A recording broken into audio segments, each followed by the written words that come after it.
نو دا شعر یې ورته وویل عبدالحمید ادم ډېر متاثره شو او ډېر زیات داد یې ورکړه. اوس زه یو دوه درې خبرې نورې په دې حواله کوم چې غالبا یاسین صاحب په خپله وویل چې دا لیاقت باغ کومه واقعه چې شوې وه 23 مارچ 1983 د دې نه پس اجمل خټک افغانستان ته لاړ. نو په دې حواله ما خو چېرته لیکلي هم کړي وو، خو په هر حال دغه یاداشت ځکه ښه دی چې بنده ته پته ولګي. لکه تاسو مو ووایي چې د هغه حادثاتي طور نه و تللی، نه د دې واقعې تر مخه تللی، دا د مخکې نه یو منصوبه وه. د هغې سیاسي فکر دا و چې په دې پاکستان کې خو په مونږ باندې توره شپه جوړه ده، زمونږ خبره څوک نه اوري. نو ممکن ده چې زه افغانستان ته لاړ شم، د هغه ځای نه ځان سره یو قوت ملګری کړم. نو خټک صاحب ما ته دا خبره کړې وه چې زه څنګه لاړم او یو دوه ورځې تېرې شوې، نو د شاه ظاهر شاه په خدمت کې حاضر شو. بیا هغه رانه یو دم تپوس وکړ چې په خپله راغلی که چا رالېږلی؟ ما ورته وویل چې او د دوستانو په مشوره راغلی. ما وویل چې ښه بیا به یو وخت ملاقات وکړو. دویم ملاقات چې کېږي نو دغه وخت کې د 83 آئین متفقه طور منظور شوی. نو اجمل خټک وایي چې زه شاه صاحب ظاهر شاه په خدمت کې حاضر شوم. نو هغه راته وایي چې ستاسو هغه مشرانو په آئین دستخط وکړو. نو اوس که زه سړی یم نو دا د اخلاقو نه بعید خبره ده. مطلب دا چې یو آئین جوړ شو او د هغه پارټۍ خلکو کې دستخطونه کړي دي، زه خپل ځان اوس دا وایم که چېرې د اجمل خټک په ځای بل څوک دی نو خدای شته چې هغه به مړ کړو.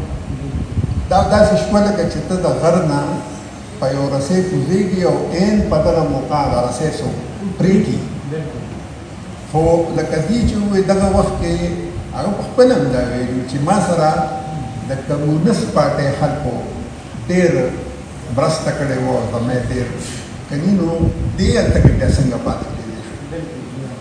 نو دغه هم یو خبره ده. بل روخان یوسفزي د یوې انټرویو ذکر نو زما یاد شي چې په کابل کې اجمل خټک سیمینار نو زما نه مخکې محترم سلیم راز وینا کوله. هغه ډېر په زور شور سره دا خبره وکړه چې اجمل خټک سره زما په 3 حیثیتو کې تعلق دی: سیاست، صحافت او ادب.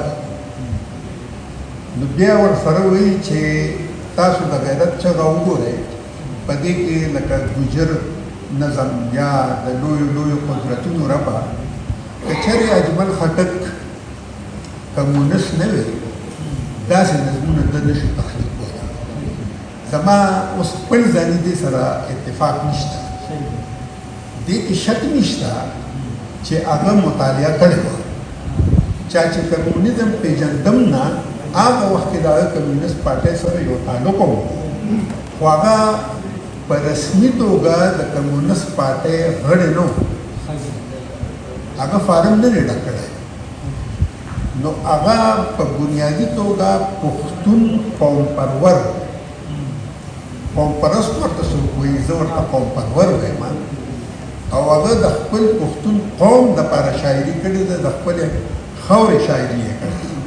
نو چې سلیم راز صاحب دا بیان وکړ ورپسې زما نمبر راغی، نو ما هم د دغه هغه هم د دې انټرویو حواله ورکړې وه، روخان یوسفزي ورسره کړې وه. نو هغه وایي چې په اخبارونو کې راغلې ده، په ټلویزیون نشر شوې ده. نو ما سره هغه وخت کې اتفاقا یو کتاب و ډاکټر عبدالله جان عابد د اکاډمي ادبیات نه چاپ کړی دی، اجمل خټک شخصیت او فن. نو هم د هغې هغه انټرویو مې لکه دې چې څنګه ووایي چې هغه وایي چې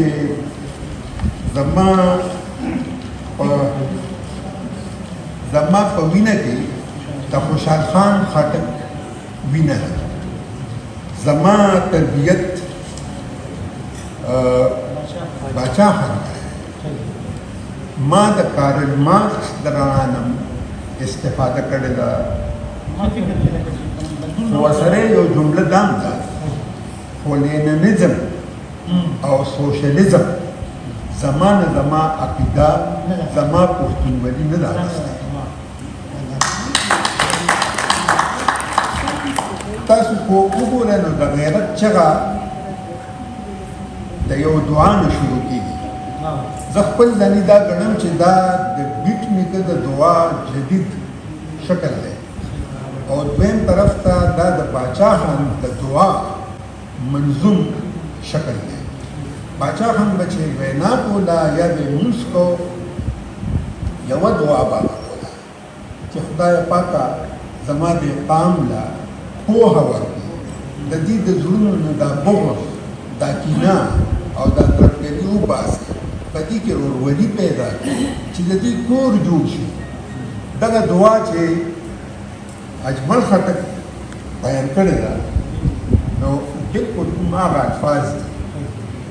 دویم اجمل خټک په خپله زما د ادبي ژوند کیسه، زما د ادبي ژوند کې ښه واضح لیکلي دي چې ما په جیل کې د جهان بینۍ مطالعه وکړه. همدغه د کارل مارکس او د لینن یا د سوشلیزم یا د کمونیزم نو امیر محمد خان هوتي راله شاباسي راکړې وه چې د دې ټپو چارپیتو نه چې جوړېږي دا اصلي څیز دی او دا وکړه. نو دې د هغې نه بیا دا نتیجه وباسي چې خدایي خدمتګارۍ په جلوس کې خو به ما منډې وهلې، زه خدایي خدمتګار وم، خو چې کله ما دا مطالعه وکړه نو زما عقیده چې ده یا زما سیاسي نظریه چې ده د خدایي خدمتګارۍ د هغې علمي حیثیت اختیار کړه. زه اوس په علمي انداز کې خدایي خدمتګار تحریک د پښتون قوم دپاره یعنې ضروري ګڼم چې عمده تحریک د پښتنو د ثقافت، د هغې د ژبې، د هغې د دود دستور، د هغې د تهذیب او د هغې د تمدن ترجمان دی. اوس دا تهذیب ټکي نه دی، هسې خبره راته رایاده شوه. یو ملګري ما نه تپوس کړی و چې تاسو هر وخت چې خبرې کوئ نو وایئ چې دا غزل د خپل عهد ترجمان دی او شاعران چې دي نو دي ذهنونو کې صفایي راولي، طهارت راولي، تهذیب راولي. دي بس چاته تهذیب. نو ما ورته یو شعر د اجمل خټک ویلی، هغه دا چې لکه پخوا نه خو چې موږ هلکان دي چې چیر و مسکې نو پیالې به په فرج کې نسکوره چې شربت به مسکو نو ګیلاس به اپوټه دا هم ځینې تهذیب دی. اجمل خټک وایي چې بېنمه سترګې په بل لور واړوه، بېنمه سترګې په بل لور واړوه، جام چې بېمین شي نسکور ښه دی. په پښتو جدید ادب کې جدید نظم بنیاد چې نه وایم نو غني خان دی. د غني خان نظمونه بلکې ټولو کې چې کوم جدت راغلی دی، نویوالی راغلی دی، نو دا د باچا خان د پښتون رسالې برکت دی چې د دې په ذهنونو کې یو نوی فکر راغی، انقلاب راغی. نو دویم کس چې دی نو هغه ورپسې اجمل خټک دی او دوی هغه طبیعت یې لکه داسې دی چې دی مایوسه کېږي نه په هر قسم حالات کې. نو آخر کې هم د هغې په شعرونو به ختم کړو. هغه وایي چې کله که حالات هر څومره سنګین شي خو دې د امید لمن نه پرېږدي. په دې کې هم دی وایي چې د مینو په دې ډنډ کې به یو نوی ګل پیدا شي. بیا د خپل اعتماد او یقین په رڼا کې د خپل مرام او د خپل ژوند د مقصد هغه سره ډولۍ او هغه جنګ د مرګه پسم ویني سترګې دونه روښانه دي داسې سترګور دی او داسې د مشاهدې قوت بله الله ورکړی هغه وایي چې نن هغه ده د روح خټک په مرګ یې ډوډۍ راوړله هغه ده د روح خټک په مرګ یې ډوډۍ راوړله نن د پښتونخوا په خاوره هسې غلبلي نه وي او نن ټول ولس د هغې محبوبه سندرې وایي خټک چې به د ځان سره جړله کله کله تشکر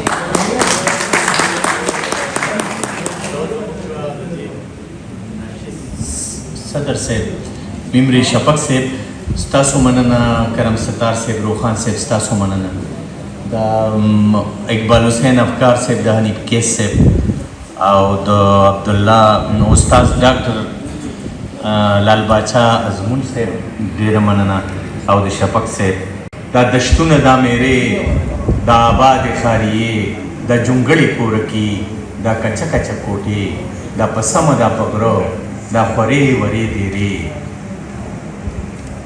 دا رباب دغه منګې دا چیلم دی د وجرې لوی الله دا په امن کې ساتي لوی الله